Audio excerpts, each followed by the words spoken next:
What is happening, everybody? Appreciate y'all. Thank y'all for tuning in. We are here.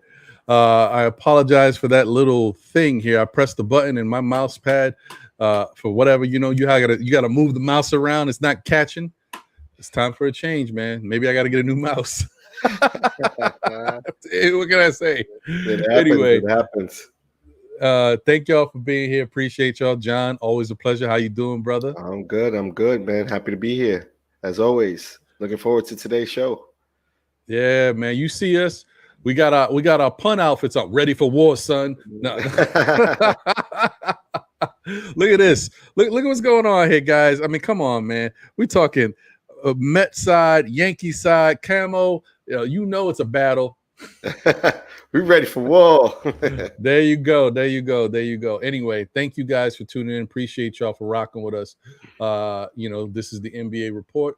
You see it. Ron, John, still Knicks fans. We in the building once again. Thank you guys. Appreciate all the love and support. Shout out to my man Tony Crow once again yesterday for doing the show.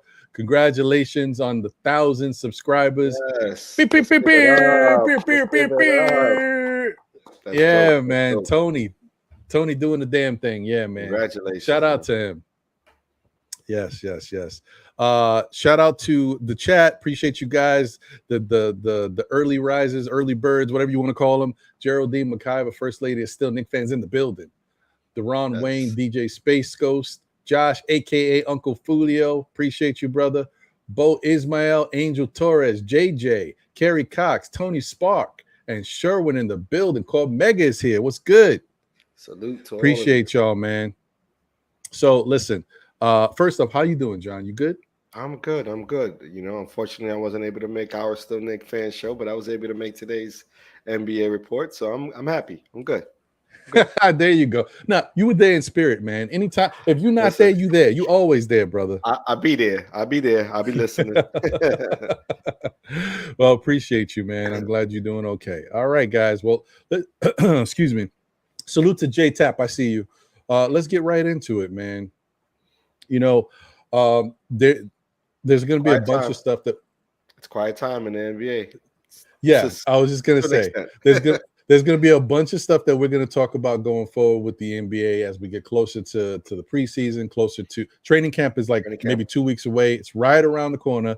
We're going to be doing a lot of talking about, these different teams, some of the rosters, just the outlook on the NBA season and how it's going to, play out for some of these teams that are, I guess, front runners, and then also how it affects our New York Knicks. So, there's going to be a lot to talk about.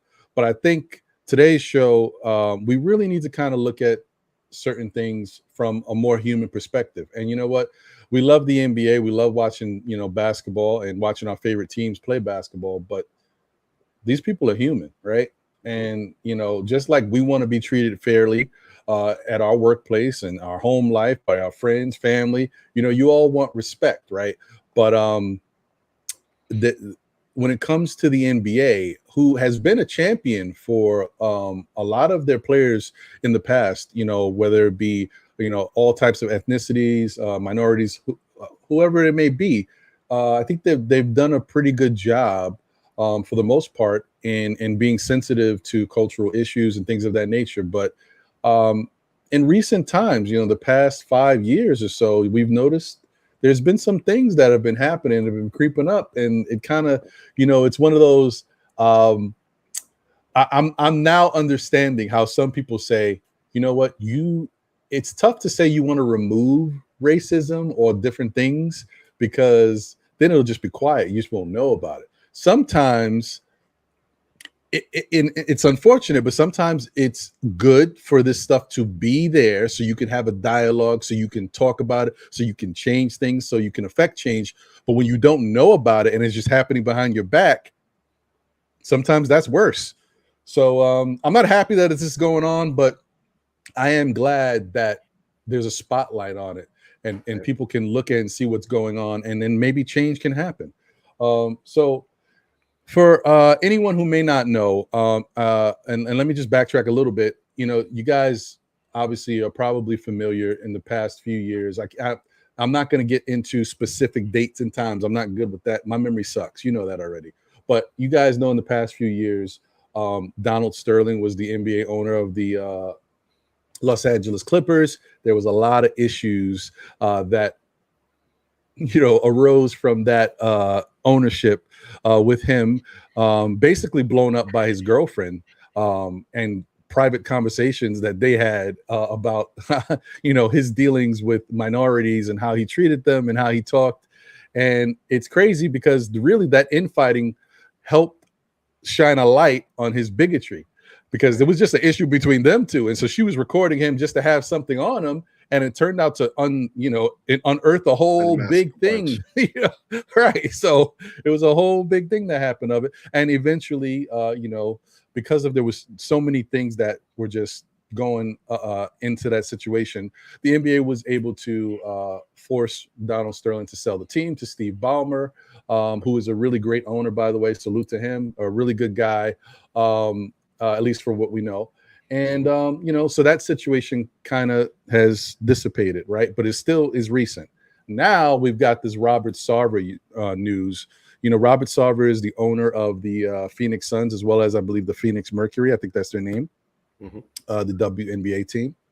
And he has just been suspended for a year by the NBA and Adam Silver because of he was found to be a person who used racial slurs, in particular the N-word, on multiple different occasions.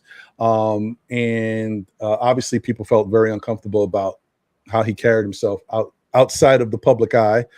And he also accused of inappropriate touching. And I'm not saying, I'm not getting into all of the, because I don't know all the particulars about the touching and what, all that and who was involved. But the point is, he was accused of inappropriate touching, and it was enough information that the NBA felt they had to do something. And so the thing about it is, people feel like even though he got suspended for a year, it's kind of like a slap on the wrist, because he's still going to be the owner, whether or not, the franchise is still going to be making money, whether or not he can touch it or however it is. The whole point is he's still in business. Basketball operations continues to be what it is. It's not going to change anything team-wise. Right. And so I wanted to ask you, John, like, in this type of situation, it's a slippery slope. It's very tough. You can understand that Adam Silver is kind of caught between a rock and a hard place, because as much as you want to discipline an owner, this person is a owner of a franchise. It's not that easy to strip them of their franchise and say, take away something that they are paying for, that they purchased because of certain conduct. I don't know what warrants that. The Donald Sterling thing, I think, and in essence, I think Donald Sterling even sued the NBA. And I think the most recent lawsuit that he had just came to an end. I don't know the particulars of it, but there was a lot of things that Donald Sterling was trying to sue the NBA for, thinking that he was forced to sell the team when they didn't have the rights to make him do that. But they were able to get it done. So maybe the other thing is, maybe they were able to do something in a manner that is a slippery slope. And so it's much harder for Adam Silver to say, we can just get Robert Sarver out of here. No, all we can do right now is suspend them for a year, and hopefully they'll do some other things, sensitivity training, all these other things that, the PR stuff. But what do you think about this whole situation? Do you think it's cut and dry, or do you think it is a lot as tough as it seems like it is? It could be potentially be tough for the NBA, but I think they have to sort of lay the groundwork. If you already started in a direction of moving owners that show bigotry and unfairness or are racist or show to be racist, um, you want to keep that stance. You know what I mean? Because if you start moving the goal line on the post for particular owners, things would get really, really sketchy in the NBA, especially with the ownership. So I would say use use the Sterling case as sort of your springboard for making someone accountable for Mm-hmm. their actions. I think Mm-hmm. 1 year isn't enough, depending on the particulars. I don't know much about what happened currently, so I don't want to speak to it too much because I don't necessarily know. Um, but if it's egregious, then you have to remove them. Like you started that way. That was the intent when you moved Sterling. You continue down that path, regardless if it's going to take you into some law litigation. You know what I mean? Mm-hmm. Yeah, I agree. Like it's not easy to figure out the best way to discipline someone in the situation, because of all the logistics tied up in it. You also got the politics and who knows what other things that Adam Yeah, Silver is forced to deal with.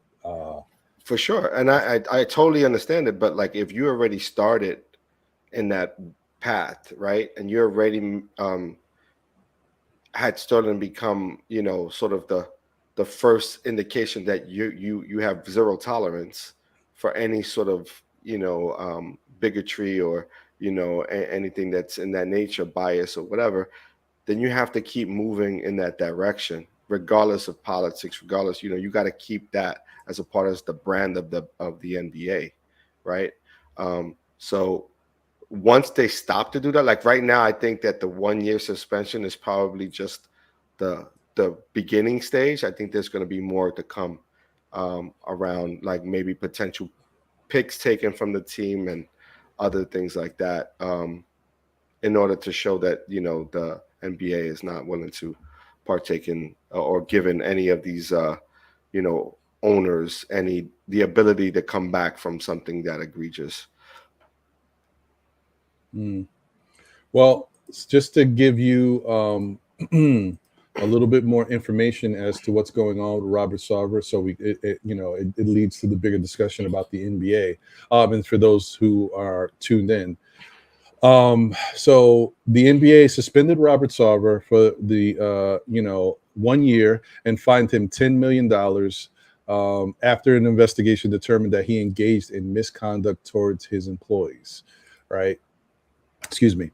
Um, in a November 2021 report, ESPN reported accusations that Sarver frequently used an anti-black racial slur in the presence of and in reference to employees and players, and made misogynistic and sexual comments about women in the workplace. Right. So, that's pretty much. And there also is something that came out recently about some inappropriate touching. So I don't know, but that's a lot. There's a lot going on. I don't know. The inappropriate touching is a secondary item that just came out. So I'm going to really focus on what we do know, more of the verbal stuff that was going on and his conduct, and kind of, how he carried himself. But my whole thing is like, this is sports, right? And so a lot of uncouth. Wow. So I think that's my first time using that word. There's a lot of uncouth things that take place in sports locker rooms and sports atmospheres. It can be a very it's a raunchy area sometimes, and certain things can happen and be said. However, this is a owner. So it's one thing you might hear some raunchy things or stuff that being said amongst the players in the locker room or something. Even the coaching staff might be around that. But to hear an owner, participating or acting in that way, it's a very different atmosphere. So you can't even give him, like, it's not to give him a pass, but you can't even say like it's something that you might hear in these settings. In his setting, he's not in the locker room like that. He may go down into the locker room, but like his setting is the workplace, his office building. Like it's a totally different thing. Yeah. So it isn't brand new to him. So it's almost like if these things are true and they are happening, and the investigation is continuing, of course, but then that means he was allowed to do that and he thought it was okay. You know what I mean? He thought this was normal behavior. And that is something that, just can't really roll with. Not in today's NBA. We're long past the, early 50s and 60s and 70s when those things were, magnified because of, the protesting and everything that took place in years past. We're far beyond that. However, we still see it relevant today, right? Racism exists. There's no hiding from it. So the more that we can highlight those who partake in that, the more we can, find justice for it, and if one way to find justice is removing a wealthy man from his position of power, then we have to do that. That's very, very, very true. Very interesting that you say that, because I think that's the reality of our society in this day and age. This is what we're dealing with. This is how things are moving, and we just have to face it. Doesn't mean it's right.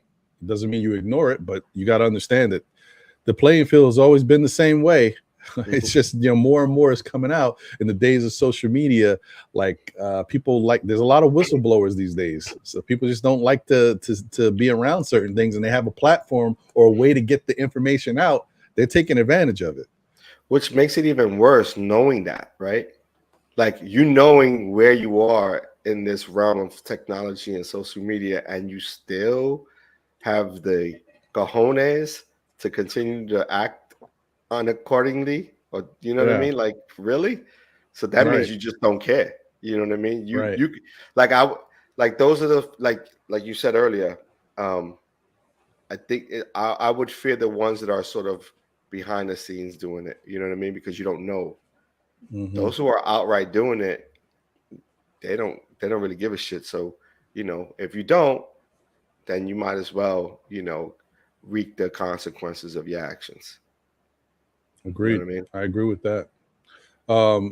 Shout out to the chat once again. Appreciate y'all. JJ had an interesting question, and I think that's kind of part of a little bit of why Adam Silver and the NBA are receiving some backlash. He said, so why was Sterling forced to sell and not Sarver? Yeah. Well, I think certain things played into the NBA's favor. They're gonna still try to, though. I think, of course, they'll probably try to. Yeah, I think this is the beginning, but the difference is, like, one, there's an age difference. Like, Donald Sterling is a lot older than Sarver, and he was caught on audio, right? Yes, he was caught in audio. So there's like audio proof of it. Everything else with Sarver is more of a, he said, she said type thing, but there's eyewitnesses to it. Right. So that's one. He had damning evidence against him, the verbal stuff. Two, I think that, correct me if I'm wrong, and I could be wrong, but at the time that I remember this happening, Sterling was, a little older and not as quite on point as he used to be.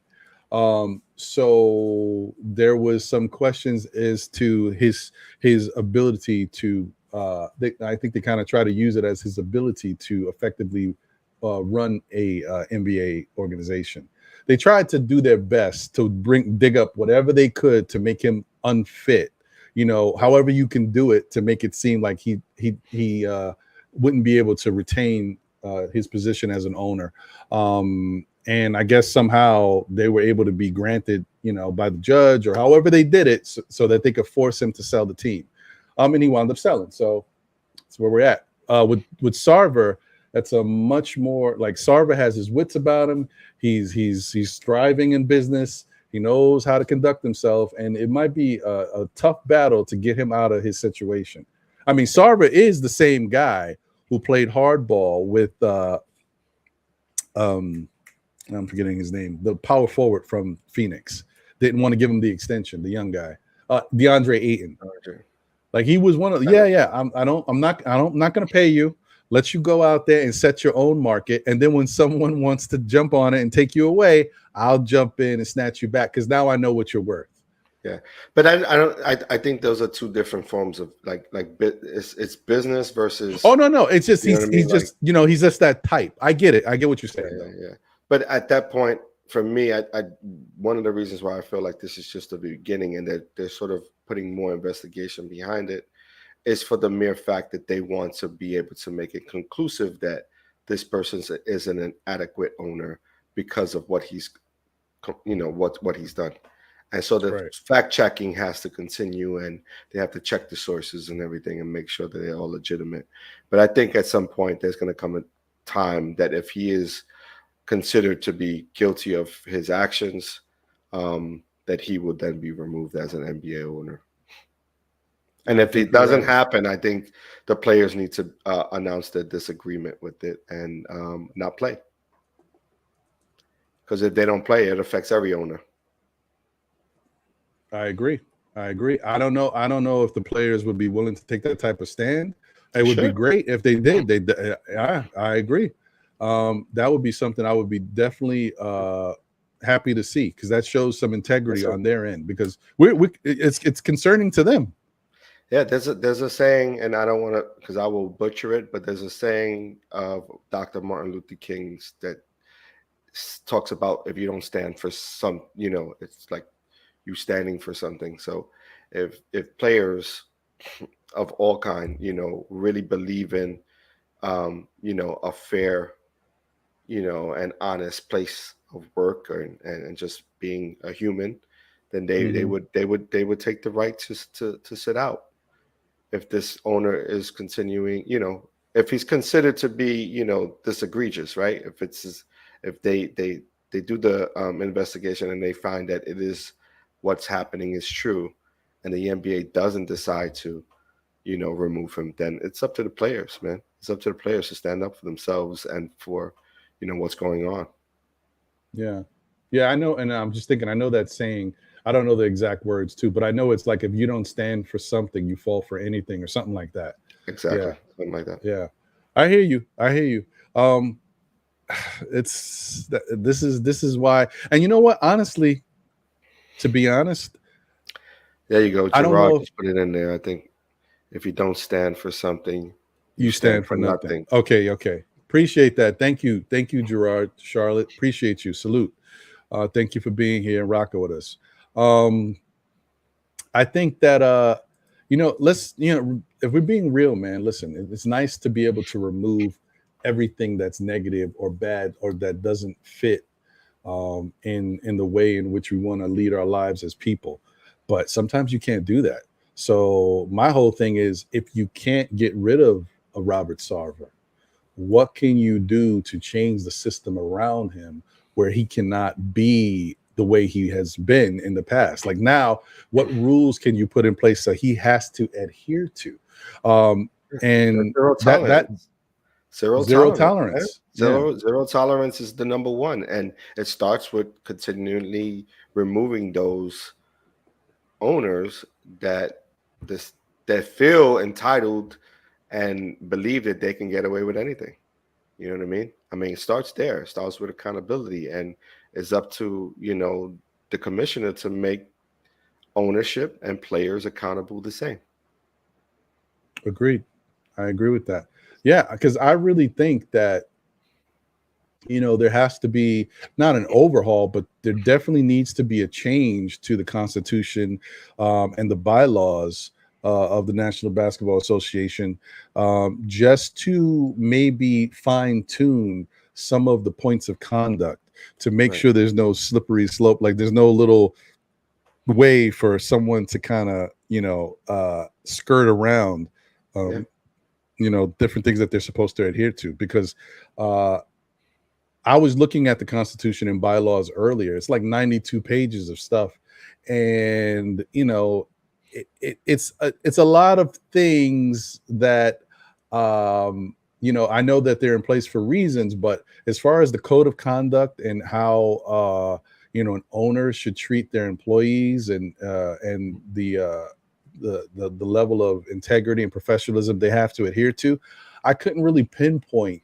anything specific to ownership. There's misconduct rules and regs in general for the NBA, but I think they need to fine tune it a little bit more so that it kind of points towards ownership, because this is the second owner that has been accused of making misogynistic or racial slurs towards people. Like, I mean, who knows? This is two, and we've got about 30 teams in the NBA. Who knows what else is out there? You know what I mean? Not to mention, out of those 30 NBA teams, there's only one, black owner, singular owner, I want to say, because I'm not sure if there are any partners that are of African descent, African American descent. Like, there is just only MJ. You get what I'm saying? And there may be some other, ethnicities around there. Maybe some a couple of Asians, or but I know there's no Hispanic ownerships. You know what I mean? So, like, there has to be also something in that, what you say, those bylaws that talk about equity and inclusion, right? Like, what does that look like overall? If there's percentage differences of ownerships, what can we do as the NBA, as a culture, to make that an opportunity for all to have a piece of the pie? You know what I mean? To be sort of level up. Like A-Rod, for instance. A-Rod is just bought, and he's not even a full owner. He is a part owner, right, for the Timberwolves. And he may lose that because now he lost money. Part of his partnership was with Jennifer Lopez, and she's gone. So, you know what I mean?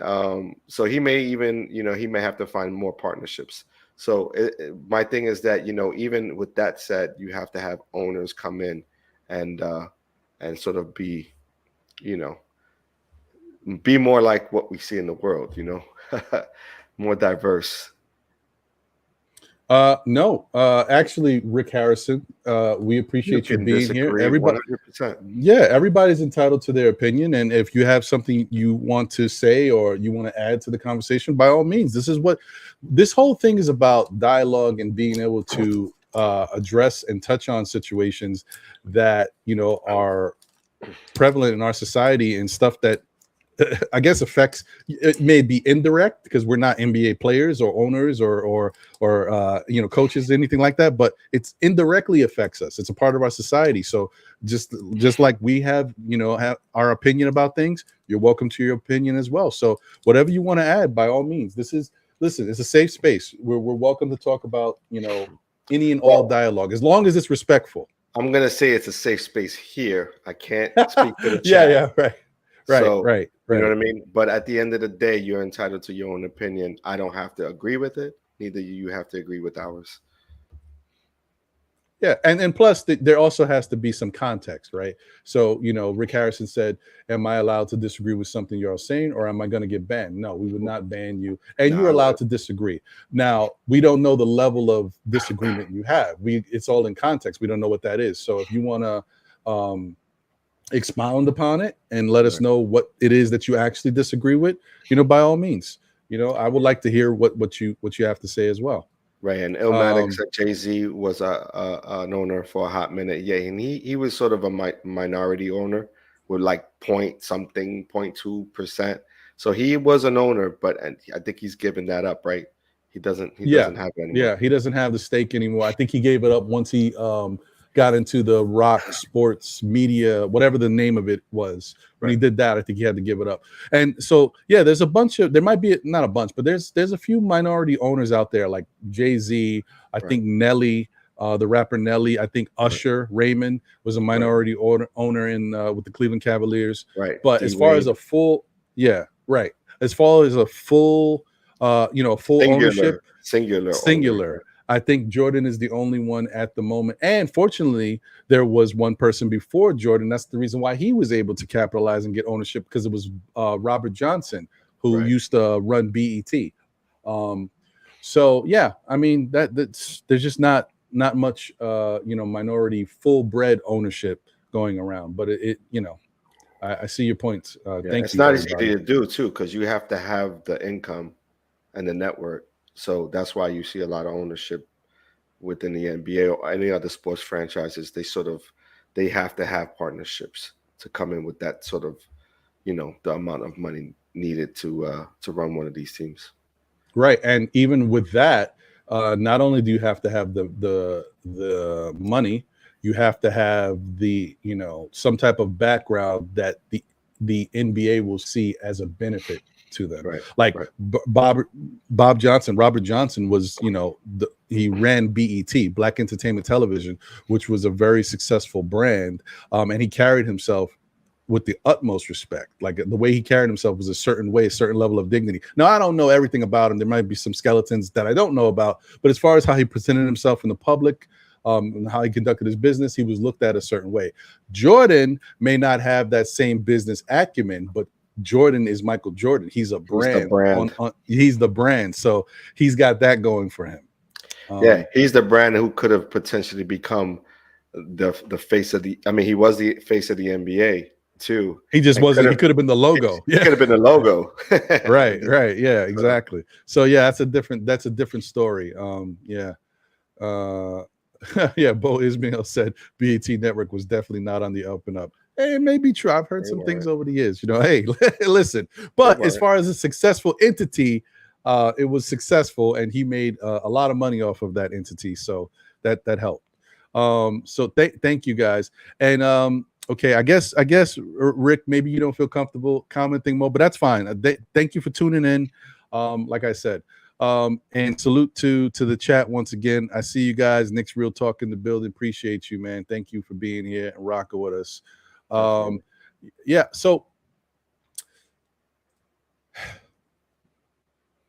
when it comes to this type of situation, the one thing that I don't want it to seem like is just because, like, for example, myself and John, we're minorities. This is not a minority thing, right? This is a human thing. I think that's where things get a little lost in the situation. Also, and I've been switching on you, like the word minority is sort of taken out of context. You know what I'm saying? Because in its real sense of the word, we are the majority in this world. You know what I'm saying? True. So, like, that sort of context for me doesn't really. I don't buy it. I don't fill that void for those. For corporate America. So, right. But us being the majority, we could start there saying that. Okay, that works. I mean, there's a lot of truth in that. So I'm not. You get no arguments from me. So let's say this. So John and I, being both of differing ethnicities, right? All right. Okay. So it's not about that. It's just about the human aspect of it. It has nothing to do with. We know, like, we can point to racial slurs and misogyny right at the forefront, but if that wasn't even in play, it's just about human decency, treating other people a certain way and having respect for people, whether you're white, black, green, orange, yellow, it doesn't matter. Right. And I think that's the part that gets lost. And that's another thing, like, what's fair? Okay, is it right for Robert Sarver or any NBA owner to be disrespectful to their employees or to make certain remarks in an open space, even if it's not to their employees, to anybody about other people when you're in the public eye and all these different things? No. But is it fair to say, because you did this, because you said this, you didn't kill anybody, you didn't physically hurt anybody where you're going to jail for something, but you could see scars? Because you do hurt. It's true. Right. But is that enough for someone to say, listen, because you did this, we're going to take away your NBA franchise? That's where it gets tricky. That's why it's tough. It's very tough. And that's all I'm saying. I do think that the NBA needs to do more, but I don't necessarily know if it's more in the way of penalizing one person in a certain way. Because, okay, you took away Donald Sterling's team, you sold it to someone else. Maybe he's a better person with better character. But what happened? Robert Sarver popped up, right? You take away Robert Sarver's team. Maybe there's some Joe Blow. There's another team owner that's out there. Like, the point is to fix the issue. But the point is to fix the issue. So it's not prevalent. That's true, right? That's true what you're saying. I agree that you have to fix the issue. But fixing the issue, right, means accountability. And folks knowing that there's repercussions to that account. Like, there's some repercussions to be had if you keep, if you decide to make these things your issue. You know what I mean? Like, if you do those things and you're deciding to do so, knowing that there are going to be repercussions is what it really is for me. And as long as they do that and these things keep popping up, keep removing them, because at that point, the repercussions are what they are. There's a zero tolerance. You know what I mean? Can you highlight Dan Marrero? Yeah, right there. See, that is exactly the problem, right? You give it a category. Evil's evil. Wrong is wrong. There's no two ways about it. Now, can you right your wrong? Of course you can, but you have to fall through your repercussions, and you have to be accountable for your actions.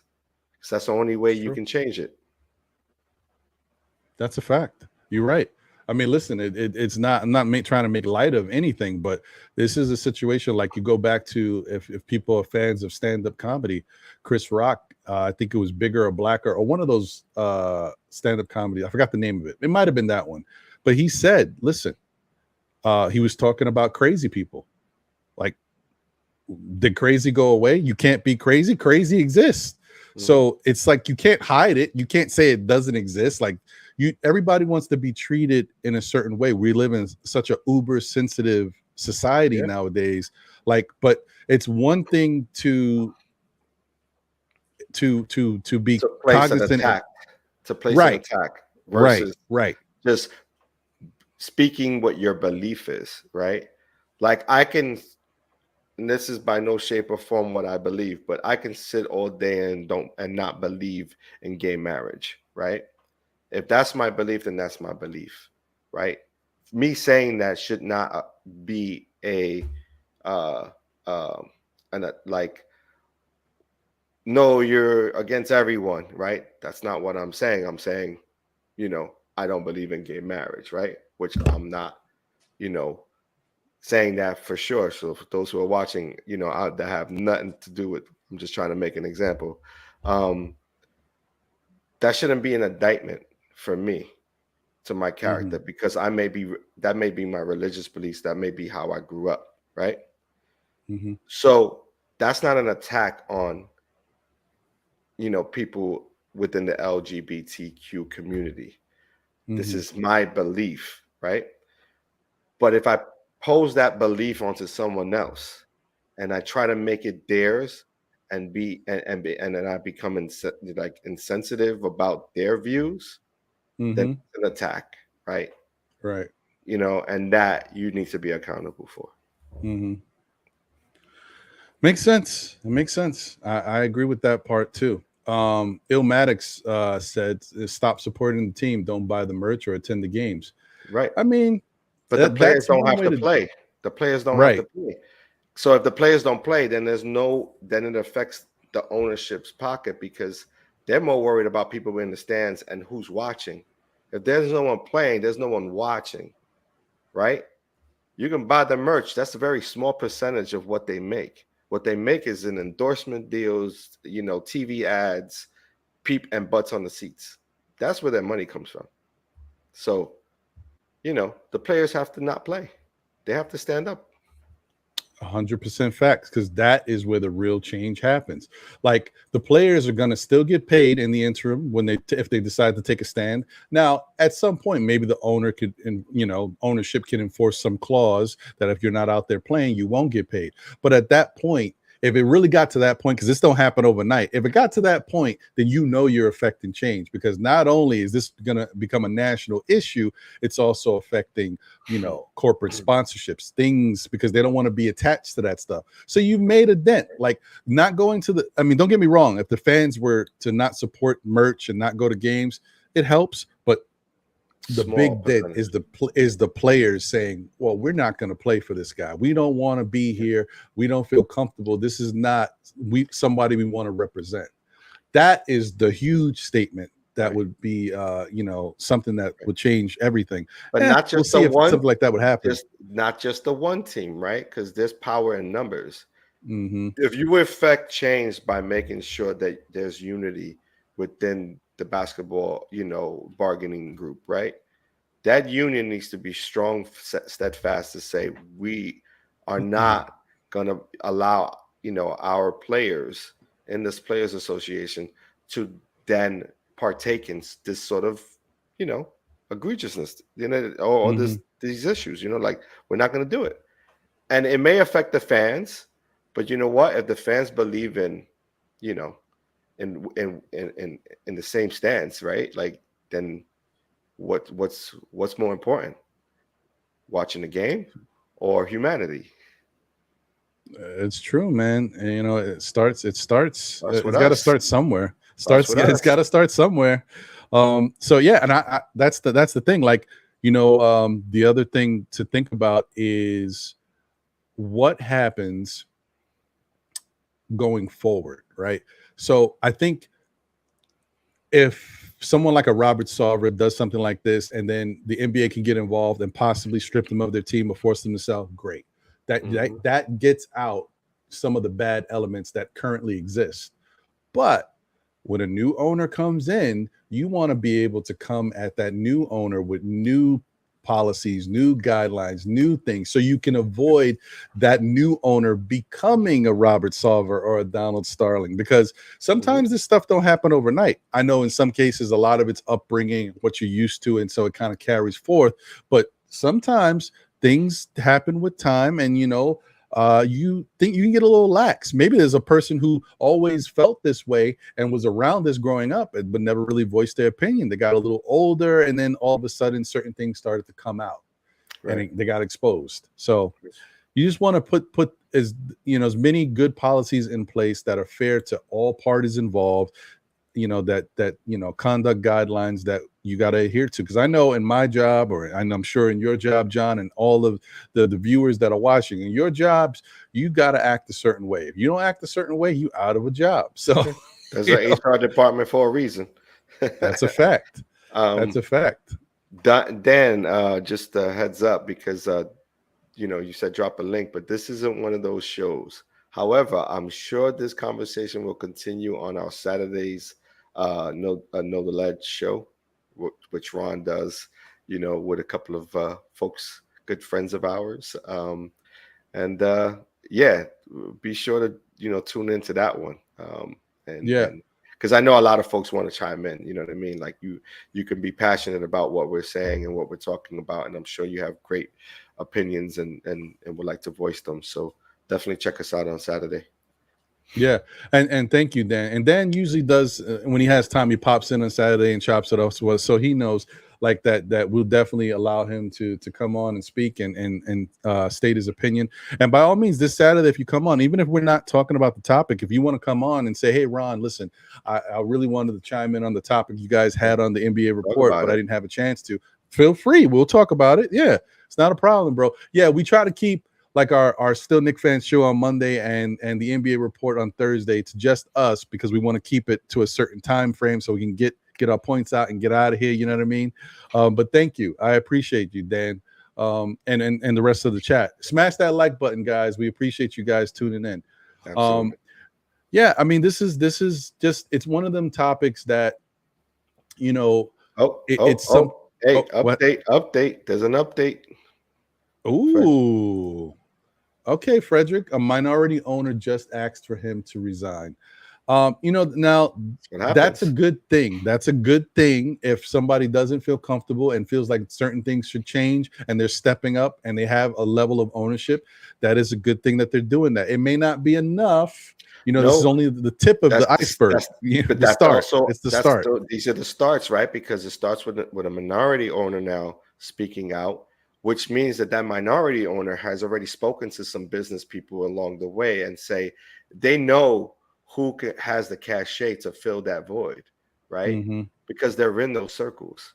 So they know that it'll be an easy, removal and then replacement. And it will not affect the season, right? This will have no effect on the season because basketball operations continues to happen. Correct. Players continue to do their thing. An owner is just the owner and the face. You can remove the head. That's very true. That's very true. And once again, JJ had a question. He said, "You guys think certain Suns players may want out now?" Yeah, I wouldn't be surprised if they want out, but that doesn't mean they're gonna. I mean, well, I honestly think that there's certain Sun players that didn't like Robert Sarver before all this came out. They just didn't like him as an owner and how they felt that they were treated, because there's some other business things that the Phoenix Suns do over there that apparently are not fair practices. It had something to do with there's a bunch of speculation. I don't know what's true, what's not, but something to do about team buses, stuff. There's some stuff that he skimped and was cheap on. He left a bad taste in some of the players' mouths. So, but they have such a good team there. They had an opportunity, although they failed. I think for most of those players, running it back with that team would be, their first choice, especially those who are on the contract, right? They have no choice. But those who had an opportunity to find a new home, chose to stay. So. Oh, that's interesting. I see what you're saying. Now that is interesting. So you're saying, are you saying, Frederick, that the minority owner is an owner within the Suns organization? Because that's different. That's interesting. That's big. Because of course, Sarver has he has the majority of ownership, but there obviously are. Yeah, they can have the majority by 5 shares, right? Yeah, right. Oh, that's interesting. That makes it even more, and then that has some more teeth to it. That's interesting. Yeah. Okay. Yeah. Wow. That's why I was saying it's the beginning. This is just the beginning. Yeah. Okay. I got you, Frederick. Appreciate that information, man. Thank you. Yeah. So that's the thing, guys. This thing is not going anywhere. I think I saw that in that article I was reading that Robert Sarver disagreed with the NBA's position to suspend them for a year and fine them the $10 million. Obviously, nobody wants to lose $10 million and be suspended. I don't even know if the suspension matters as much as the $10 million. But I think he, of course, did apologize for any of his actions that may have hurt anyone. Yeah. So now own it. Yeah. I mean, it's great that you put a public statement out there and saying you're sorry. Now own it. Don't try to commit to fighting for that position again, because you messed up and you lost it. Make amends some other way now. You know what I mean? Do some give backs. Find charities that give back to to people of color. Do something that's going to work, find more jobs and opportunities, and then remove yourself from ever doing that again. And at that point, then there's accountability and ownership. Yeah. And, the interesting thing about this article, just for people to understand and know, this was printed on September 15th. So,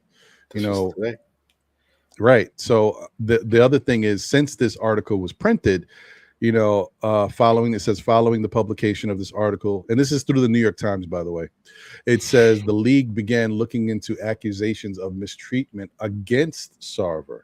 So now they're going both ways. Not only have they come out with their investigation and ruled on it, they're also doing their due diligence on the behalf of Sarver to see if there's anything going on with the accusations, if there's like some conspiracy to try to get him out of here by making, they're looking at all angles of it, which I respect that. If you're going to do something and handle yourself in a certain way, you should make sure you have all the facts and do whatever you got to do on both sides of it. That is fair to do an investigation on behalf of Sarver. Absolutely. Yeah, that's what you got to do. Right. Yeah. Jose says, geez, the days I'm off, you guys decide to match.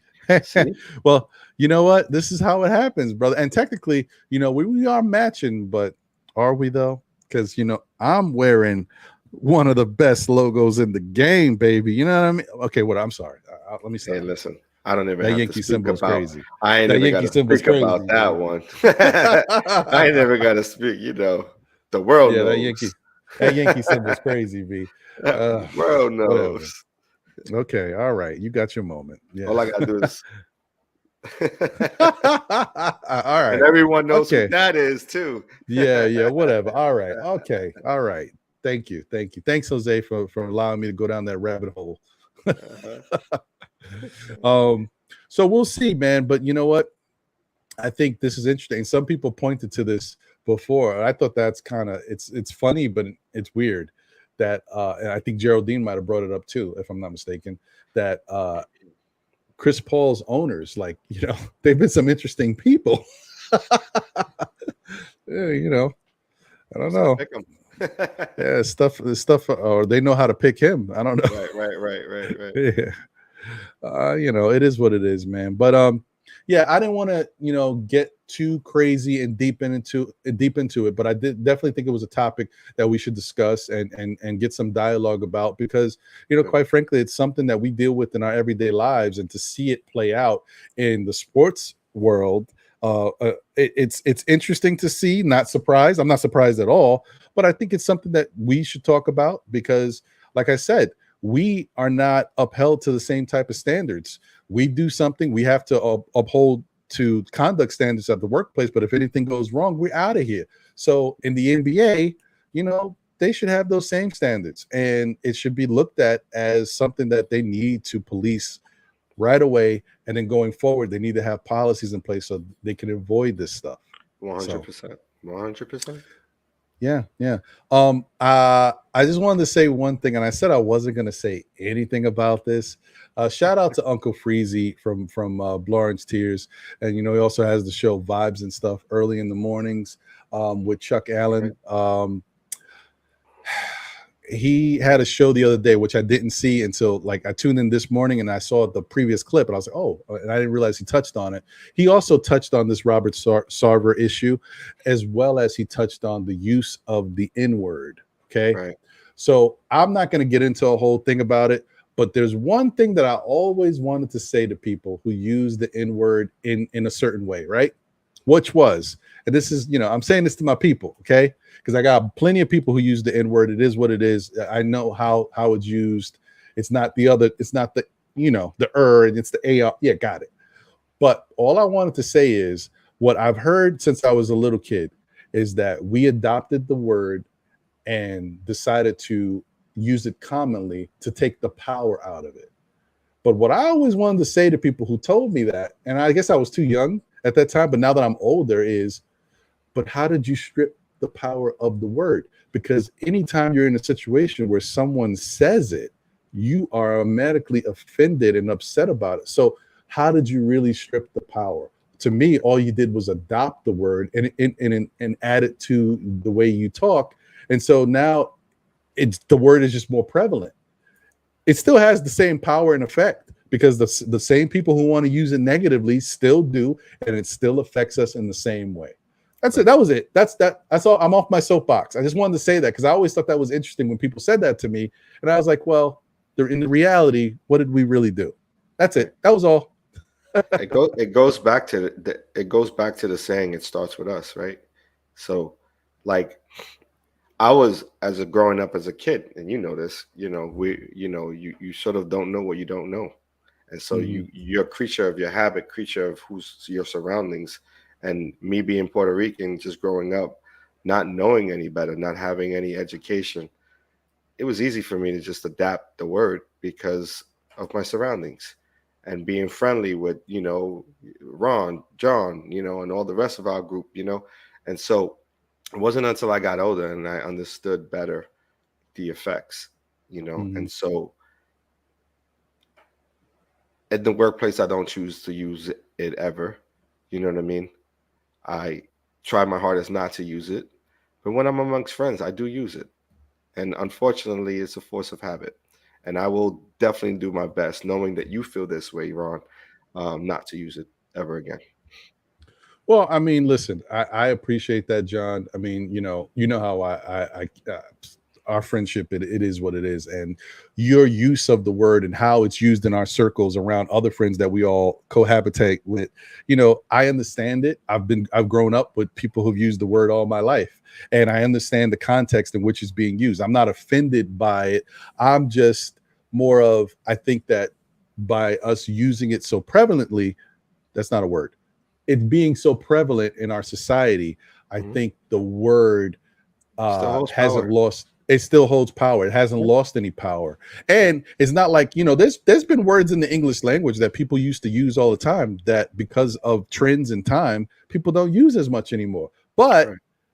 that's natural. This word, because it's so prevalent in our everyday life, in our movies, and our music, it never goes anywhere. And that's Right. why I think it always retains that power. But whatever. Hmm. Like I said, this is not me being on a soapbox. I got plenty of friends who are really good people, as like John and Right. others, who use the word, and we understand the context in which it's used. It's not used in a derogatory, it's used as a Hmm. term of, like, my brother in a different way. You know what I mean? So we all know kind of how it is. I just wanted to throw that out there because I just always found that very interesting. And this is when I first heard that, I think I heard it from Jay-Z. I think Jay-Z was on Oprah. This Hmm. was a long time ago, A by long the way, time ago. guys. I Right. think Jay-Z was on Oprah and he mentioned how he uses the word in his rap and how he feels like it's taking the power away from the word. And that's what, but I just never agreed with it. So that Yeah. was it. That's It, all. it's a hard way to agree with that though, because it's understanding that even if you're coming from a place of endearment, right? You still have to look at the history. And if you know the history and you know the context of where that word came from, by making it an endearment amongst your brothers or peers, then you're still making it prevalent, right, in the world and in society. And so it becomes sort of acceptable, and it shouldn't be acceptable in any way, shape, form, or fashion. And so Mhm. I appreciate you for coming on and saying that, because I don't think I've ever heard you say that, in our circle. Yeah, I've actually never said it. I've always had this thought. I just never really shared it. But I don't know, for whatever reason, maybe it was Freezy. Maybe Freezy, you gave me the courage, man. No, but I think maybe after seeing, because I was going to talk about it anyway tonight, and then once I saw Freezy talk about it, then I was like, well, someone already talked about it in our community. I don't feel like I need to really talk about it. But I just It figured, starts with let us me. though, bro. Like, it That's true. starts It's with us true. because it's really teach one, learn one, right? Like, or you know what I mean? Like, you have to hand that off, and that's the same with everyone, right? We learn. You can learn to talk to not have that in your vocabulary if you choose to. You just have to make a conscious effort to make an effort, right? You gotta, Mhm. even if you catch yourself and you may slip up from time to time, but just now it's on top of mind. Now me telling you that I will do my best not to say that word anymore now puts it in my head to always be like, I'm conscious of it now. You get what I'm saying? Mhm. And so Well, Yeah, You I know what I'm appreciate saying? that, So man. that's No, I really hear what you. it I is. appreciate that, bro. And listen, this is for John, and Each one for teach you one. know That's right. yeah, for everybody out there, and then also like some of the other people in the chat that we may have connections with that may come on the shows and we talk and chop it up, or even have outside of the show that I may talk to on the phone. Or I don't want anybody to be on pins and needles around me, man. Just if you say what you say, I'm still gonna respect you. I know who you are as people, but I'm just saying, like you just know how I feel about it. So if you feel a little bit uncomfortable, or maybe you say, well, I won't say it as much around Ron. I don't care. It's okay. I just don't want you to feel differently around me. That's all I was saying. I don't want people to change, But you how don't they have to. You act. don't have to. That's the thing, and this is part of the issue too, right, Ron? What you're doing right there is saying to yourself, like, it affects you in a way because the word is powerful and it still means something, right? And you all just own that, right? You just own up to it. So you don't have a reason to take any of it back. Whether someone feels weird about it, saying it in front of you, that's fine. That's their issue.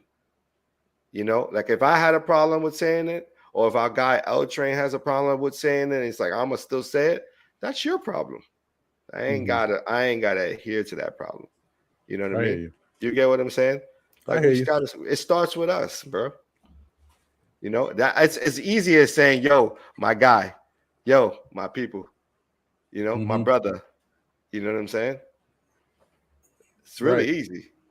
And you know what? You're right, John, 100%. So I'm gonna stand on it, and that it is what it is. So Yeah, you know how I feel about it. It is what it is. Because you know what? I think about something too, because we had and this is me sharing a little bit, but not too much, because we have, like I said, if you guys don't know, John and I are really good friends. So, and we have our inner circle of people that we call brothers, because that's how we rock with each other.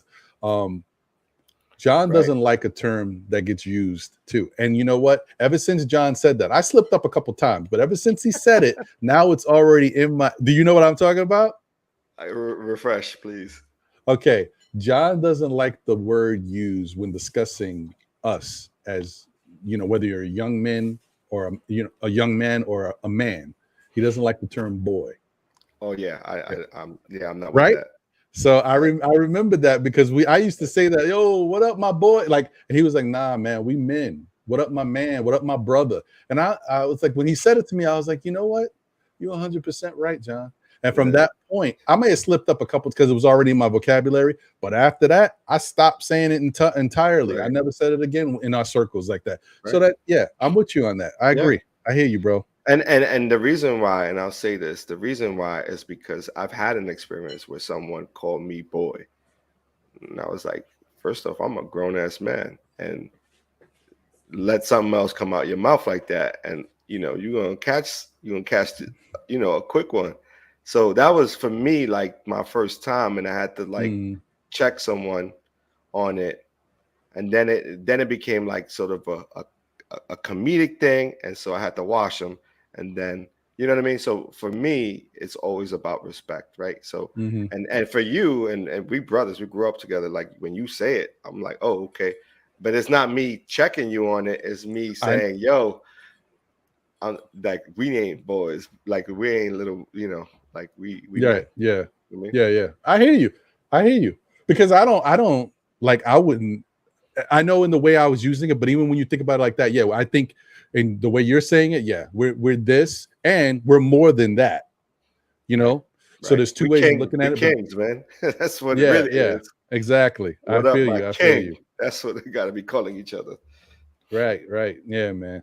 So listen, guys, I think this was, another interesting show. I thank you guys for tuning in and rocking with us. I know this wasn't like fun, entertainment, exciting, but nevertheless, I think it's a show that needed to be done. And in one show like this, it's not going to take anything away from us. It's an hour of time, I think, well spent talking about something that we all should kind of think about. This is something we deal with. So I appreciate you guys tuning in and rocking with us. John, I appreciate you as always for being here with me and being able to have this type of conversation and have dialogue about issues that affect us in our everyday life and now are affecting like one of the sports that we love. So thank you for being here and rocking with me, brother. Yeah, absolutely. 100. Let me just give a couple quick shout outs before we just head out of here. You know, look at this. Look at Freeman. One more update. Hold on. Let me scroll back down. Hold on. Let me see what's going on. So Freeman said, Freeman 48, salute to you, by the way. He said the second Minority Sons owner, maybe this is the same gentleman. Is it the same? Second Minority Sons owner, Jaim Najafi, wrote an open letter calling for Robert Sarver's resignation, condemning Sarver's conduct and thanking the employees who came forward. Yeah, I think this is the gentleman that was pointed out earlier. Frederick. Thank you. By Frederick. Yeah, thank you, Freeman, for putting that out there. Appreciate you, brother. Yeah. All right. Yeah, that's right. Yeah. So shout out to you guys once again: Anthony LaRocca, Bo Ismail, Maddox, Johnny Davis, David L, Dan Marrero, Pudge Nice. Let me see. I said Sherwin. Look good doing it. Appreciate you. Jay Williams, Roku Saki, Freeman 48. Once again, appreciate you. No Way Jose making his appearance. Appreciate you, brother, as always. That's one of the three Muscaritos. Kevin Bergen. Let me see.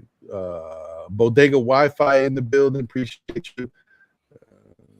Infamous New King, Real Talk, my man Divine. Listen, guys, first off, if y'all haven't checked out Nick's Real Talk with my man Divine, go support and show Nick's Real Talk some love, man.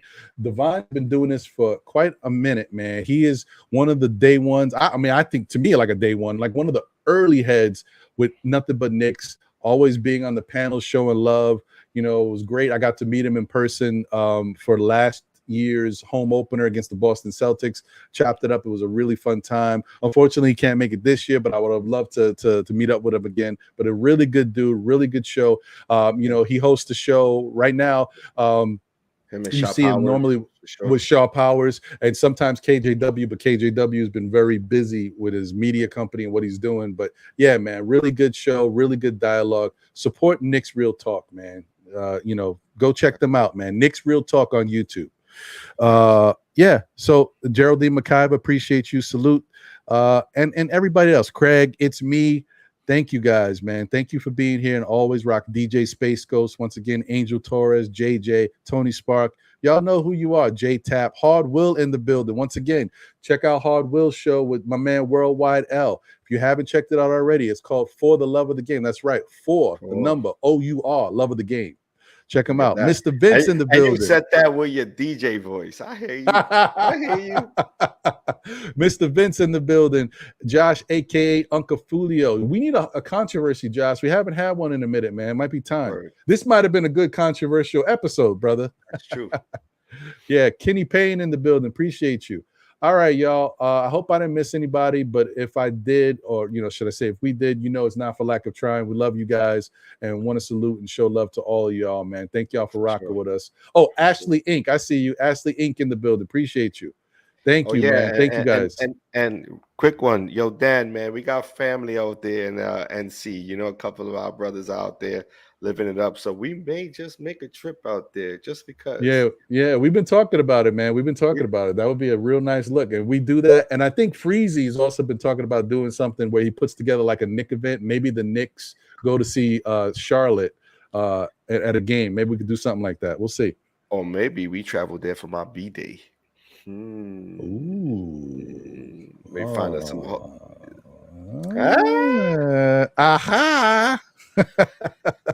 Let's go. And Dan's 8 minutes from the beach. Are you in a nice spot? Nice. Yeah. Okay. So we got people's in was it Raleigh and where's T Breezy at? I don't know. I forgot where T Breezy's at. I know he's about 3 hours away from. Oh, no, he's close to Charlotte though. He's close to Charlotte. I don't know. I can't remember right now. We would have to find a central location. So a central location, right, to meet up. Yeah, we'll see. Yeah, that's not a bad idea. And salute to Johnny Davis too. All right, guys. Well, thank you once again. Appreciate y'all all for tuning in and rocking with us. John, any final words? As always, stay blessed. Looking forward to the next one. I'm out of here. There you go, guys.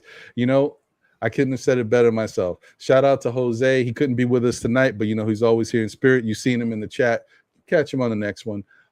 And you know, salute to everybody rocking with us, man. As I always say, tell a friend who tells a friend who tells another friend. Still Knick fans. We'll be back again, man. So thank you guys for tuning in. We'll catch you on the next one. Enjoy the rest of your night, man. And hopefully, you know, the NBA continues to make strides and improve on how things and conduct happen, and it's a much better product. But I'll tell you one thing to look out for. That new CBA agreement is going to come up very soon. Don't be surprised if there's a lockout or something. Owners trying to take back some of their power with these NBA players. So keep that in mind, guys. All right, well, take it easy, guys. We'll catch you on the next one. Run